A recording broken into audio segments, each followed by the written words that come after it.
Aprendo en casa.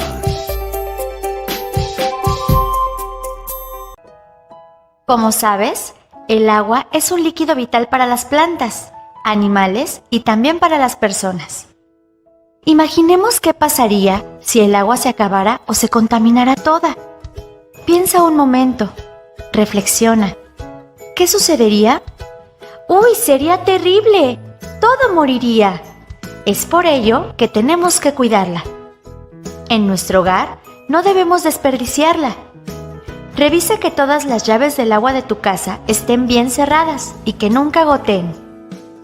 Cuando te bañes, debes hacerlo lo más rápido posible, pues si te pones a jugar y te tardas mucho tiempo en la regadera, desperdiciarás valiosos litros de agua. Al lavarte los dientes, debes utilizar un vaso con agua y cerrar la llave cuando te los estés cepillando. Vigila que los adultos utilicen una cubeta llena de agua para lavar su auto, en lugar de ocupar la manguera. Y lo más importante, recuerda que de ti depende la conservación del agua y del planeta. ¡Cuídala! ¡El agua es vida! Hola, hola jóvenes, ¿cómo están? Muy buenas tardes. Espero que se encuentren muy, pero muy bien. Como siempre, iniciamos una nueva actividad agradeciéndole a nuestro Creador por nuestra vida y por nuestra salud. Hoy es un día más, una semana más de Aprendo en Casa. El día de hoy trabajaremos una nueva experiencia de aprendizaje, la experiencia número 7. Titulada Proponemos soluciones creativas para el uso sostenible del agua. Desarrollaremos la actividad número 2. Titulada Explicamos el origen del agua y su distribución por diversas fuentes. Recuerda, el agua es vida. Cuidarla es nuestra responsabilidad. El propósito de aprendizaje de esta actividad es el siguiente. Identificaremos el origen del agua, su distribución en diversas fuentes de nuestro país, como la lluvia. La competencia que trabajaremos el día de hoy es la competencia Explica el mundo físico basándose en conocimientos sobre los seres vivos, materia y energía, biodiversidad, tierra y universo. La capacidad que desarrollaremos es la siguiente. Comprende y usa conocimientos sobre los seres vivos, materia y energía, biodiversidad, tierra y universo. La evidencia que deberás presentar al finalizar esta actividad es un organizador visual que explique el origen, la importancia del agua y los factores que favorecen la generación de las lluvias. Para ello tendrás que tener en cuenta los siguientes criterios de evaluación. Primer criterio de evaluación. Expliqué que la importancia del agua es el resultado de la evolución química de la Tierra. Segundo criterio de evaluación. Describí la importancia del agua para los seres vivos y la vinculé con su distribución y abundancia en el Perú. Tercer y último criterio. Identifiqué los factores que favorecen la generación de la lluvia en el Perú y los vinculé con el ciclo del agua. Bien, mis estimados estudiantes, ¿qué necesitaremos para esta actividad de aprendizaje? Primero, acondicionar tu espacio de trabajo y tener mucha disposición para leer y dibujar. Mantener el orden y la limpieza también es importante. Practicar las normas de convivencia, tener a la mano una hoja de cuaderno u hoja 4, mejor si son recicladas. Regla de 30 centímetros, mucha creatividad y también involucrar a tu familia.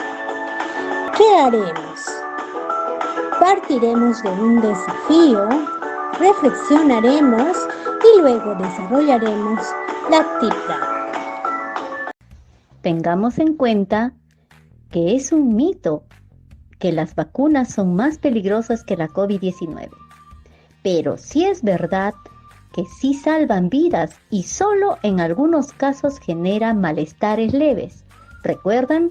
Pongo el hombro por el Perú, yo me vacuno. Ahora veamos, mis queridos estudiantes, primero nuestra situación significativa.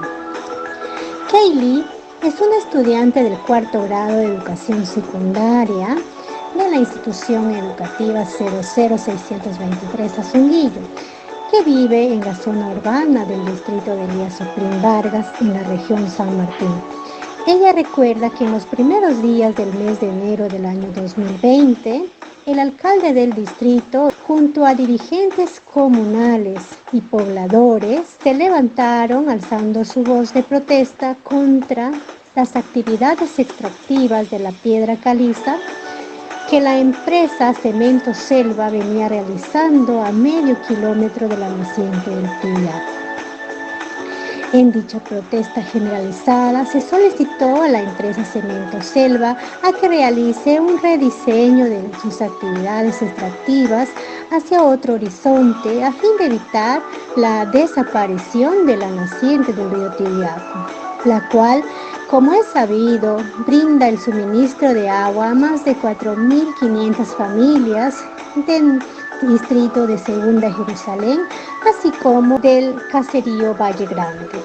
Asimismo, ella recuerda que cuando las clases eran presenciales, muchos de los estudiantes en horas de educación física y en el recreo hacían mal uso del agua.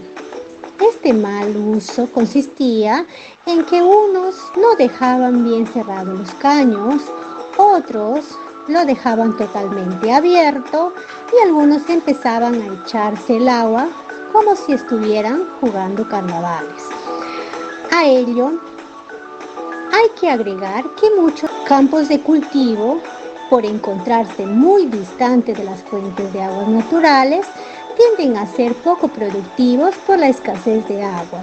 Y también algunas familias no cuentan con la conexión de agua en sus viviendas, la cual obliga a los integrantes del hogar a recurrir a fuentes de agua naturales como ríos, quebradas, canales, pozos, para abastecerse de este líquido elemento, que les permite así satisfacer sus necesidades de sed y así como la cocción de sus alimentos, de lavar ropa, de lavar sus vehículos y de bañarse. Por ello, ante estas situaciones, Kaylee, en la presente experiencia de aprendizaje, se propone encontrar las respuestas a los siguientes retos. Como estudiantes y futuros ciudadanos, ¿qué acciones podemos promover para el uso sostenible del agua? ¿Qué conocimientos ancestrales podemos desarrollar para la obtención de agua de diversas fuentes? ¿Y qué innovaciones se pueden incluir en cuanto al proceso de filtración? Iniciamos entonces, jóvenes, nuestra actividad planificada para el día de hoy, recuperando nuestros saberes previos. Aquí tienes que observar las imágenes muy detenidamente y responder la siguiente pregunta. ¿Cuáles son las principales causas relacionadas con la disponibilidad y acceso al agua en las ciudades y comunidades del Perú? ¿Qué crees tú? ¿Por qué no tienen acceso al agua todas las personas? Escribe lo que piensas, lo que crees. No te preocupes si te equivocas, porque luego, más adelante, vas a contrastar con lo que vamos a aprender el día de hoy.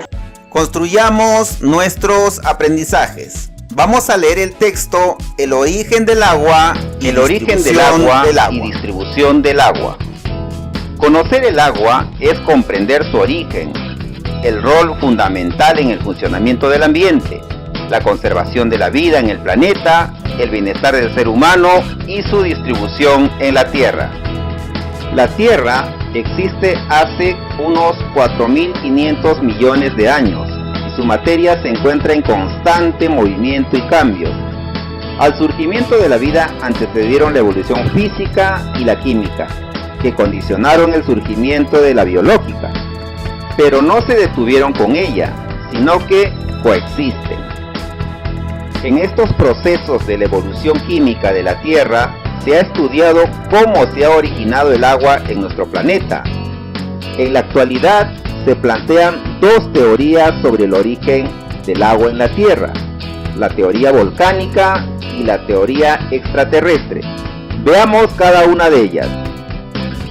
La teoría volcánica plantea que el agua se formó en el centro de la Tierra hace 3.800 millones de años y que se formó por reacciones a altas temperaturas, 800 grados Kelvin o 527 grados Celsius, entre átomos de hidrógeno y oxígeno. Las moléculas formadas por esta reacción fueron expulsadas a la superficie terrestre en forma de vapor por la temperatura a la que se encontraban. Algo de ese vapor de agua pasó a formar parte de la atmósfera primitiva. Esta atmósfera primitiva carecía de oxígeno molecular y otra parte se enfrió y condensó para formar el agua líquida y sólida de la superficie terrestre, formando los primeros océanos. La teoría extraterrestre es una teoría reciente y se atribuye que el agua tiene un origen interestelar, al afirmar que llegó a la Tierra en forma de hielo, en el interior de meteoritos que cayeron sobre su superficie. El choque y las altas temperaturas convirtieron el hielo en agua líquida, la cual se evaporó y luego, al enfriarse, cayó en forma de lluvia, dando origen al ciclo de la vida. Si bien estas teorías no han sido probadas, se piensa que ambas son posibles y probablemente complementarias. De lo que sí se tiene certeza es que la presencia del agua líquida en la Tierra fue un factor esencial para el surgimiento y el avance de la vida. El agua tiene la capacidad de transportar a través de los ecosistemas y del cuerpo de los seres vivos nutrientes, minerales y gases esenciales para su subsistencia. Los insectos pueden posarse sobre el agua porque las moléculas de este líquido se atraen tan fuerte que generan una tensión superficial muy alta. Esta misma propiedad hace que el agua cumpla con la función de capilaridad, que permite ascender en las plantas desde las raíces hacia las hojas o fluir a través del sistema circulatorio de los animales y plantas. El agua es la única sustancia en la Tierra que se encuentra natural y simultáneamente en forma sólida, líquida y gaseosa. Por esto se ve en un mismo lugar nubes, picos, nevados, glaciares, ríos y lagunas. El agua se encuentra en constante movimiento, interactúa con el medio, tal y como se aprecia al analizar el ciclo del agua. Es el mejor de todos los disolventes posibles. Esto significa que es un excelente medio para las reacciones químicas y en ella puede realizarse con mayor rapidez. Al ser menos densa, el agua sólida flota sobre el agua líquida, razón por la cual el hielo de los glaciares flota en el agua. El agua puede absorber una gran cantidad de calor sin que su temperatura aumente en la misma proporción. Esto la convierte en un regulador de la temperatura del ambiente, rol que ejercen los océanos con respecto a la temperatura del planeta. El agua forma parte primordial de los seres vivos. Así, por ejemplo, el cuerpo humano está compuesto de un 75% de agua al nacer y cerca del 60% en la edad adulta. Paso 3. Respondemos las siguientes preguntas. A. ¿Cuáles son los sustentos de ambas teorías sobre el origen del agua?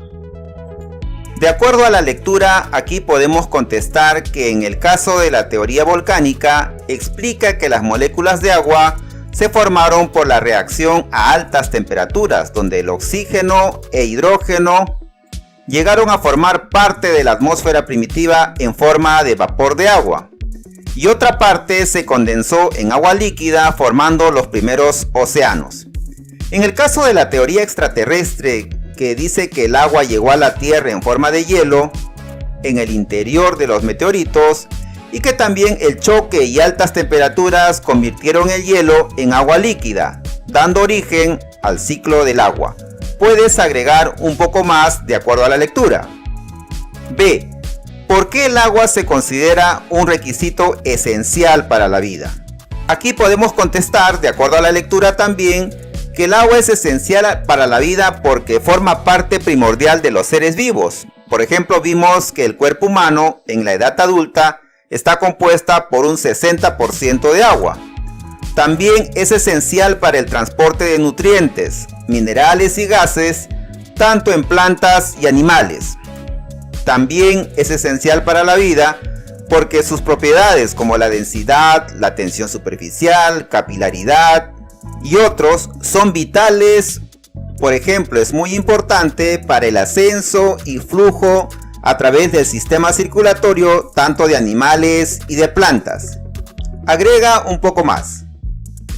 También hemos visto que el agua es el solvente universal, es decir, puede disolver cualquier sustancia, especialmente las moléculas polares. También vimos que es muy importante porque es un regulador de la temperatura en el medio ambiente y lo realiza a través de los océanos. Reflexionamos. El agua, durante la evolución de la Tierra, se fue distribuyendo en diferentes regiones del planeta y en diferentes estados, sólido, líquido y gaseoso. Ahora veamos la distribución en el siguiente gráfico. Como podemos observar, la distribución del agua es el siguiente. En toda la Tierra solamente existe el 2.5% de agua dulce. Y el resto, el 97.5% de agua, es agua salada. Del total de agua dulce, que es el 2,5%, se subdivide en lo siguiente. Solamente el 0,3% es agua superficial, es decir, que está en lagos y ríos. El 30.8% del agua dulce corresponde a agua subterránea, la humedad del agua, pantanos y humedad atmosférica. Y miren, el 68,9% del agua dulce se encuentra en los glaciares y casquetes polares. Paso 4. Respondemos. Según la cantidad de agua distribuida en la Tierra, ¿cuáles son las menos utilizadas por el ser humano para satisfacer sus necesidades? ¿Por qué?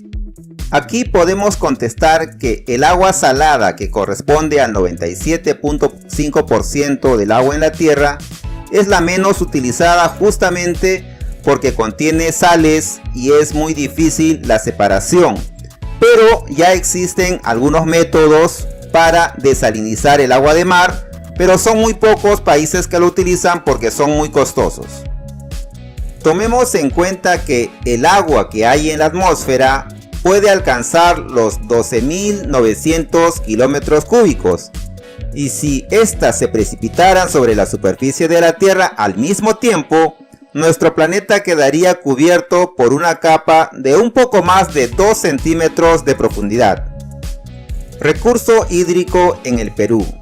El Perú es el país de mayor disponibilidad de agua dulce en América Latina y ocupa el 8º lugar a nivel mundial en recurso hídrico, que se encuentra distribuido en diferentes fuentes de agua dulce. Paso 5. Leemos el texto. Fuentes del agua en el Perú.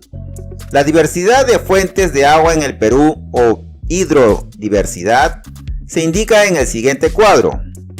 Por favor, veamos el cuadro 1 de las principales fuentes de agua.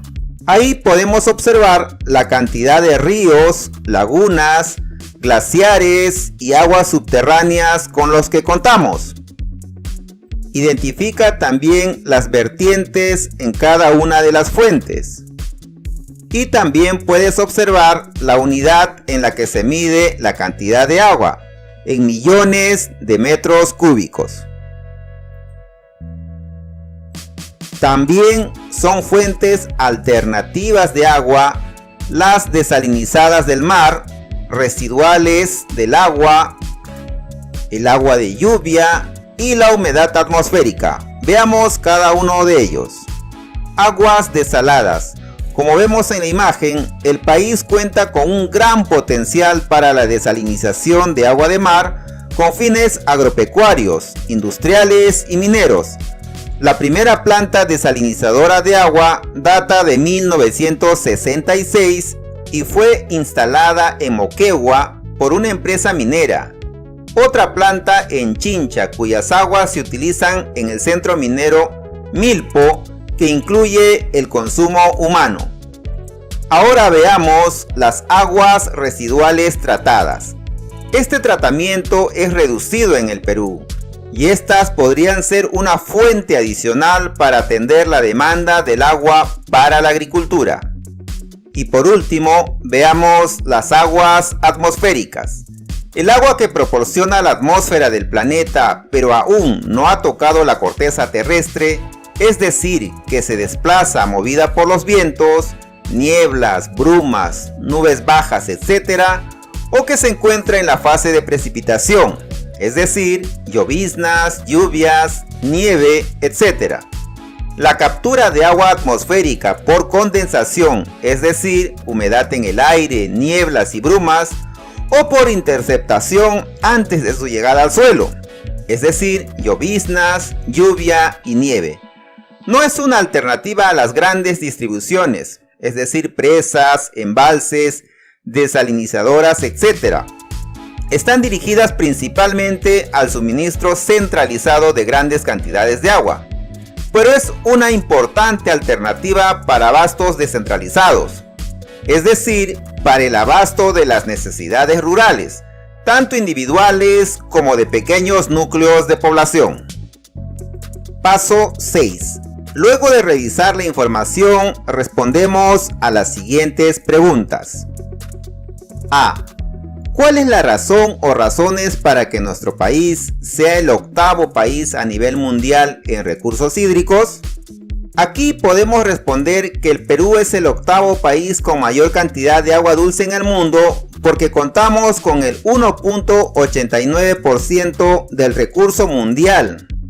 Y también poseemos 1007 ríos, 159 cuencas y 8.355 lagunas, y que son de estas fuentes naturales de donde proviene el agua que utilizamos para generar todo lo que nos rodea, es decir, cultivos, industrias y lo que usamos en nuestros hogares.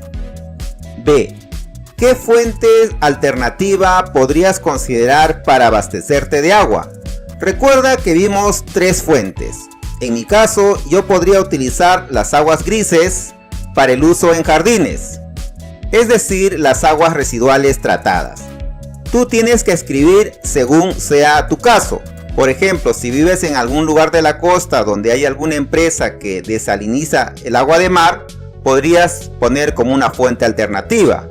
O si vives en una zona donde hay mucha niebla, nubes bajas, lloviznas, también puedes considerar la otra alternativa, que es las aguas atmosféricas. C. ¿Por qué un país como el Perú, que tiene una relevante hidrodiversidad, no puede dar respuesta a las necesidades de las poblaciones con déficit hídrico? Aquí podemos responder que el Perú es uno de los 20 países más ricos del mundo en agua dulce. Sin embargo, no puede responder a las necesidades de la población porque el agua dulce se encuentra distribuido de manera heterogénea, es decir, en diferentes partes de nuestro territorio, y que no se ubica necesariamente en los lugares donde existe mayor demanda. Por ejemplo, en la costa peruana o región hidrográfica del Pacífico se encuentra el 64.9% de la población y solo se dispone del 1.6% de agua. Esta distribución asimétrica de la población, la escasez de lluvia a consecuencia del cambio climático, son algunas de las causas del déficit hídrico. Puedes completar algo más en cada pregunta. Veamos ahora la lluvia, su obtención en el ciclo del agua. El agua obtenida de la lluvia es una fuente de recurso hídrico. Si no es aprovechada para su uso posterior, pasa a otras fases y componentes del ciclo hidrológico. En nuestro país, el funcionamiento de este ciclo depende de la interacción entre la atmósfera, el océano, los Andes y la Amazonía. La cordillera de los Andes, que posee glaciares tropicales de alta montaña más extensos del mundo, es la columna vertebral de la región y el origen de los fenómenos que hacen que se cuente con un ciclo del agua con gran dinamismo y abundancia, que permite suministrar de agua a la población. Además, por su gran magnitud constituyen una barrera natural que intercepta tanto los vientos provenientes de la Amazonía cargados de humedad, producto de la evapotranspiración de la selva. Esta barrera genera la abundancia de lluvias que se filtra en el suelo, se escurre por la superficie del terreno y es interceptada por la vegetación o se acumula en los glaciares en las cumbres nevadas. El agua que se infiltra puede ser absorbida por las plantas, convertidas en agua subterránea o fluir lentamente hacia ríos, lagos, mares u océanos.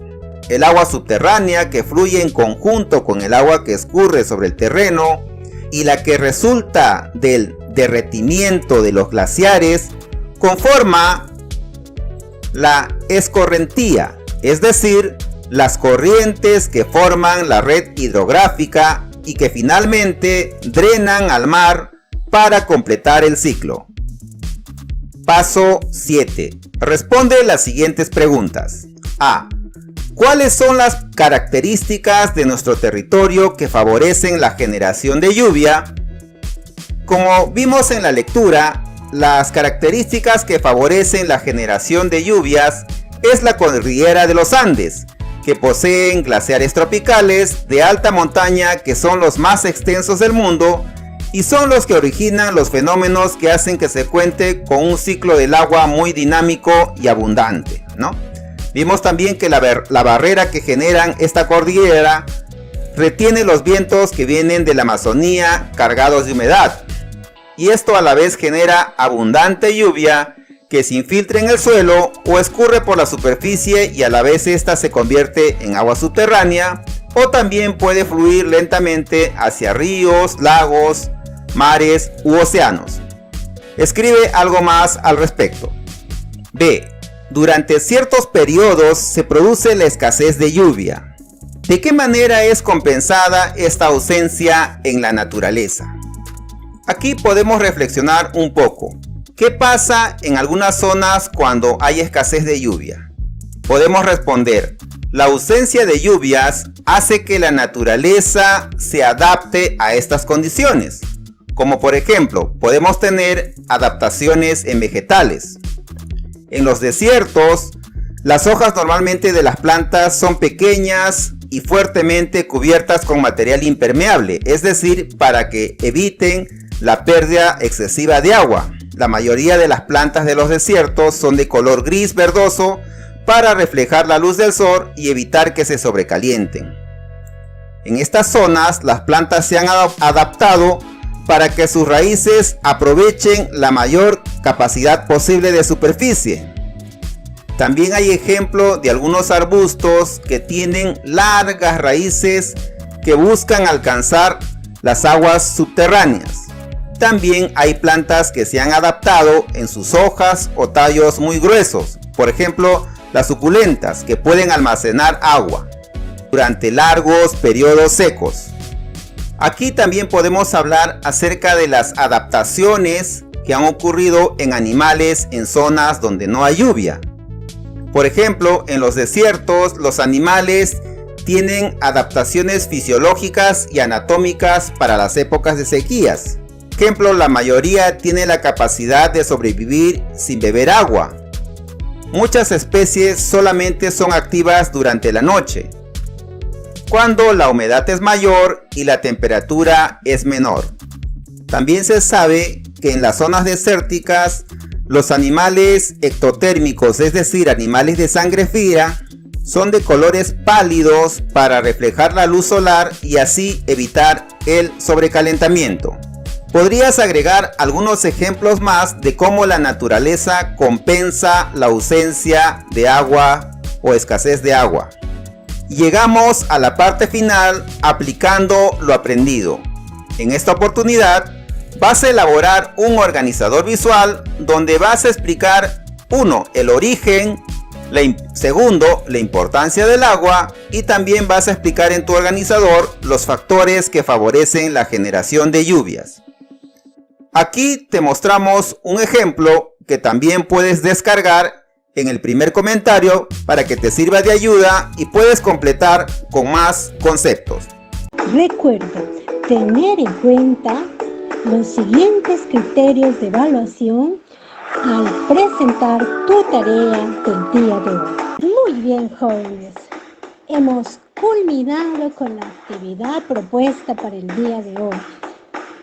Aprendimos sobre cómo se formó el agua, su distribución en diferentes fuentes y de manera desigual por las características de nuestro país, que a su vez favorecen la renovación del agua a través de los procesos del ciclo hidrológico.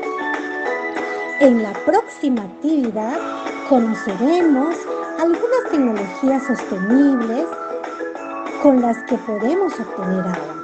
Interesante, ¿verdad? Recordándoles, jóvenes, es un elemento indispensable en la vida del ser humano.